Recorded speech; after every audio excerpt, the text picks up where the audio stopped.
Le biomimétisme, c'est une idée assez simple et universelle, et c'est ce qui en fait toute la puissance, c'est reprendre conscience qu'on a autour de nous tout un tas d'organismes vivants qui ont beaucoup plus d'expérience que nous en matière de capacité, de résilience, d'adaptation, et donc c'est prendre la nature, le vivant, la biodiversité en modèle pour essayer de l'appliquer aux activités humaines, pour consommer moins d'énergie, pour consommer moins de matières premières, pour travailler davantage en circuit court, pour ne pas produire de pollution, pour ne pas produire de déchets, etc. En gros, on est une espèce jeune, inspirons-nous des autres formes de vie qui sont autour de nous, qui ont beaucoup plus d'expérience que nous et qui font les choses plutôt avec beaucoup de talent. Voilà. C'est quelque chose qui probablement était là, c'est-à-dire qu'on s'est un peu perdu de vue avec le vivant depuis 100 ans, 150 ans de révolution industrielle. On s'est un petit peu considéré comme hors sol, hors contrainte, meilleur que les autres, mais probablement que cette idée de prendre modèle sur le vivant, nos aïeuls, nos ancêtres l'avaient bien en tête. D'ailleurs, quand vous regardez ce qu'on appelle les peuples racines, c'est-à-dire les peuples qui ont gardé ce contact en harmonie avec le vivant, pour eux c'est une évidence. Il faut faire avec, comme et par le vivant.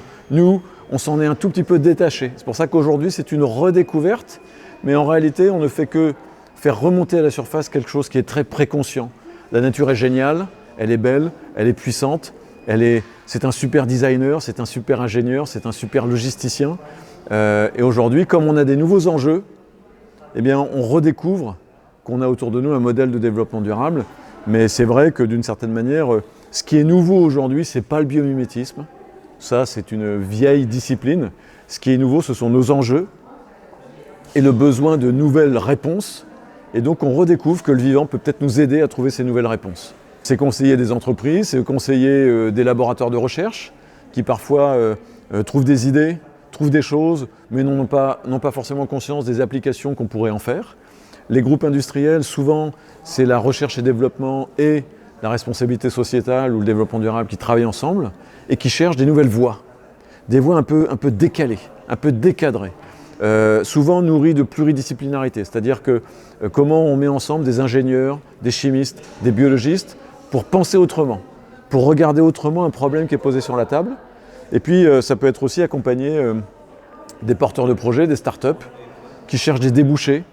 C'est accompagner des écoles qui ont des étudiants géniaux, qui ont des belles idées, mais là aussi qui ont besoin de les faire grandir, de les optimiser parfois. Et donc c'est être un espèce de lien un peu mycorhizien, vous savez, entre ces différents écosystèmes pour créer parfois des rencontres improbables. J'aime bien cette idée de rencontre improbable. Je suis assez convaincu que la créativité, elle viendra de notre capacité à nous hybrider.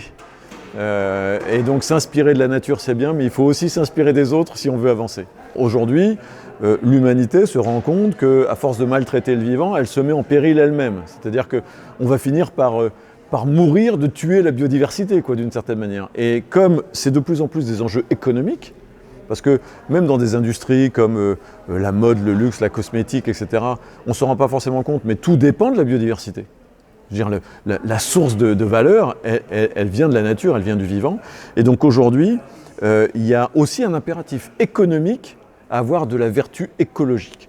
Et donc tout ça, ça date probablement des années 2000, cette prise de conscience qu'économie et écologie, ça peut mieux vivre ensemble. Et notre déconnexion au vivant, probablement c'est lié à notre urbanisation croissante. Et au moment du Covid, on a beaucoup parlé de distanciation sociale. Moi je trouve que ça a aussi été un révélateur du fait qu'on avait été trop loin dans notre distanciation écologique et qu'il faut se reconnecter et reconsidérer notre avenir. J'aime bien parler en communauté de destin. Voilà. La prospective aujourd'hui, ça touche beaucoup aux facteurs humains. J'aime bien dire que le biomimétisme, c'est d'abord une deep tech culturelle, parce que ça parle de notre rapport au vivant. Ça nous invite à descendre de notre piédestal, à ne plus se considérer comme maître, mais comme élève. Donc c'est très violent d'une certaine manière, mais aussi très rafraîchissant et enthousiasmant. Parce que ça fait du bien aussi de se remettre à niveau et de se reconsidérer dans un globe de cette communauté du vivant et pas dans une pyramide. Donc oui, il y a un facteur social, il y a un facteur sociologique d'une certaine manière. Ça nous invite à réapprendre du vivant qui est autour de nous et à reconsidérer que nous sommes une espèce jeune. On a 250 000 ans en tant qu'Homo sapiens sapiens. Et la vie qui est autour de nous, c'est 3,8 milliards d'années. Alors tout n'a pas 3,8 milliards d'années, mais disons qu'il y a beaucoup de choses vivantes autour de nous qui ont des dizaines ou des centaines de millions d'années. Donc on a plutôt intérêt à faire chemin ensemble pour essayer de nous, en tant qu'humanité, en tant qu'espèce biologique, vivre le mieux possible, le plus longtemps possible, en harmonie.